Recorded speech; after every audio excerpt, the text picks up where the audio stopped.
musicians in bars getting beer. I have Max and John from the Blackness. Max, what's up? Tell us about it. We're playing June 5th. We're opening up for the Lynch Mob, George Lynch's band. It'll be on the Friday night. We're going to be rocking it out then. We're also playing in Oshawa Music Hall for the Killer Dwarves with direct support. The Blackness will be rocking it out. And next week we're starting our bed tracks for the new recording. Awesome. Do you want to talk about your other bands? What's there to say? I mean, we're able to talk right now is last night from the Dio Disciples of Dio. It was awesome. It was a great night. The new band is amazing. I'm really happy about the reaction, and there's a lot of talk of more things to come. Awesome. So do you want to introduce John? John Leverdingen. He joined the Blackness. He's my bass player. He joined the Blackness in December 2014, and he's not just a hired gun. He is part of the Blackness, and same thing with Steve Scott. He's an integral part of the band. The three of us make up the sound. Okay, tell us about John. Oh, John, I'm a bass player. I've played in many bands. I had this opportunity come up with the Blackness, and I couldn't turn it down. I saw a chance to bring my sound to an original band, and we're taking it from there. Things are going great. Okay, you want to tell us a bit about your past? My past? I'm just a hard-working guy. Turned down many opportunities to join some pretty big bands, and this is my shot now. That's great. Awesome. Okay, back to Max. Yeah. Tell us what's on the agenda for the Blackness. To produce the best sounding recordings we can. We have 3 songs that we're going to embark on to start before we finish the 6th entirely. We're shopping it out to labels that are already interested. They've asked us for new songs. They already like what they hear, and we're going to give them what they want, and we'll let them decide what kind of arrangement and contract we can discuss. Cool. So tell us about the Blackness history. How many CDs or? It was started in 2012. Some of the songs I had written years before, and there was a bunch of new material that I made for the era that we're in right now. I had different musicians at the time. At the start, I worked with Mike Ragusa from Hand Over Fist, Chris Ritchie on bass, and Tom Alexio and Seth on drums. Tommy Alexio on guitar came with me after that version broke up. And it was Jen Kilburn that joined to play bass with Tom Alexio. We had Dean Chris drumming with us for that time that we did the first 3 demo songs, and that was Tall and No Tomorrow. That was the band that played on that, or the 2 lineups that played on that, because the song Black Eyed Susan was recorded at a different studio. That was at Studio 92. Tall and No Tomorrow was recorded at Glenn Drover's studio, so the Eclipse Studios. And Drover had played with King Diamond and Megadeth, of course. And Queensryche. And Queensryche, yeah. And of course Idol his own band. Yeah. Awesome. Any other people you were fond of working with? I was always fond with working with Steve Scott. I liked his spirit and his style and his energy and his imagination to come up with drum fills and times that I threw at him that were really tricky. So they're not just wasn't like straight ahead rock and roll stuff.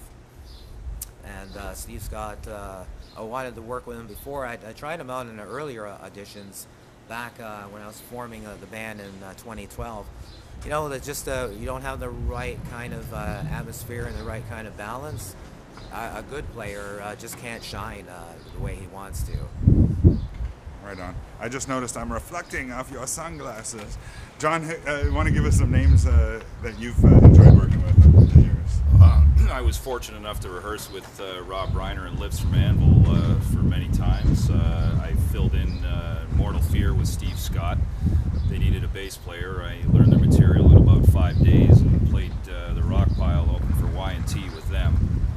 And then I was playing with Full Give, Steve Horwood, and Steve Scott approached me about joining the Blackness. I listened to the material and never looked back. Yeah, Steve's on season 1 of Musicians in Bars Getting Beer. Steve's a great guy. Yeah. That's the reason I'm here. And of course, Maxel I've known for almost 30 years. So. Oh, really? Yeah. I never knew that he played bass guitar, and he never knew that I played electric guitar. So although we've known each other for so many years, we didn't really know each other until now. It's interesting that we've really bonded together and become great friends. Not that we weren't friends before, we were always just separated with different lives, and different wives or whatever. Bands are like, band musicians are like wives. You got to get along, you know, with the nucleus, otherwise, you know, you're going to have a domestic dispute that's going to implode a band. And of course, every band is always on the verge of exploding most of the time. But we have no arguments. We have no problems together to mention at all. We're just really one big happy atmosphere. That's great. I remember you talking one time we had a conversation about auras and the purple aura and the crystal aura, and I've seen those before that come from some people, and I've played a show where a drummer was having one of those aura experiences. I actually played a show at the Opera House, and I was looking up above the crowd, and you see the crowd with the aura above there. I guess it's something that I can see sometimes, and sometimes I can't. So do you want to tell us about Max Black? What happened in your life?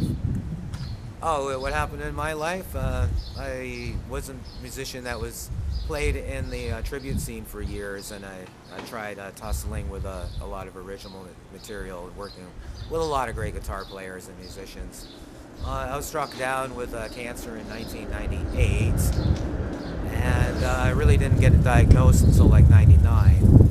So I went for treatment in 2001, and I've been 14 years cancer-free. But because of that incident in my life and that experience, I realized the importance of what you need to get done in your life before it's like, hey, you know, it could be gone tomorrow. It could be, hey, no pun intended, but no tomorrow. So always cherish life, and don't waste your years. Make what time you've got.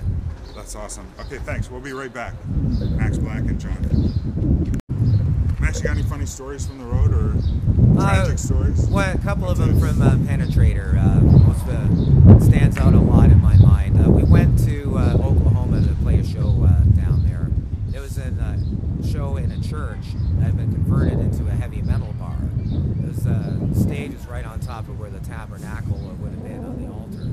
We got there, and we met the guy, and the guy says, hey, you're not supposed to play here like till next week. But we were told to like come down here like this weekend. Oh, but he was all right with it. He let us play, and the other bands were okay, and we got paid that night, so that was a happy ending story. But one clincher was when we're coming back and we're finishing off the tour in 2006.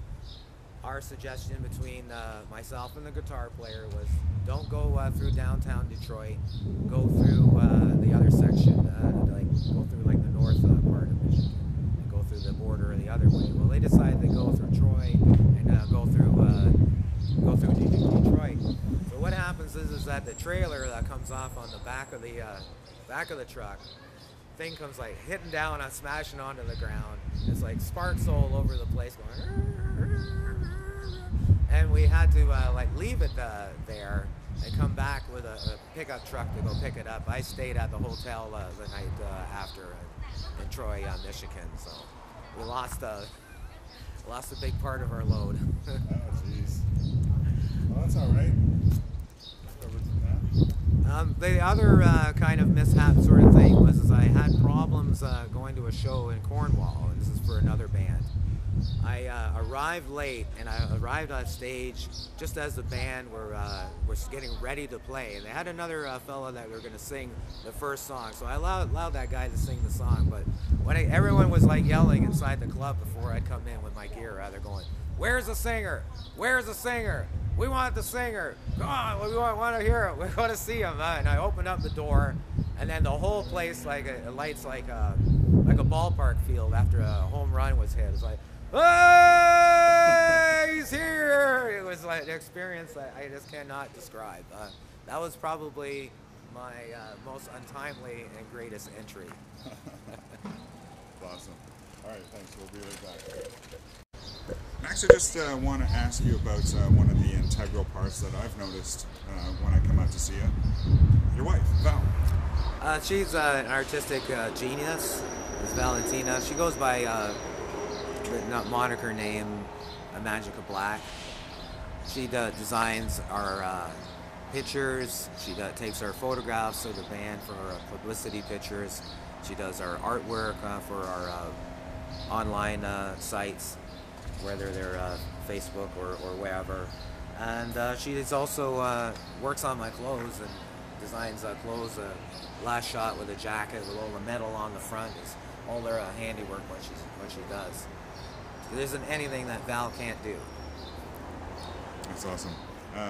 So, do you want to close off with any sentiments? Just really happy to be coming back and with a great band, two great bands. But the Blackness is definitely our little baby here, and we're looking forward to playing for Toronto audiences or anywhere that we can get our boots on the stage. We're ready to kick some ass. Most definitely. All right, horns high, boys. Yeah. Okay, thanks. Thanks for being on Musicians in Bars Getting Beer.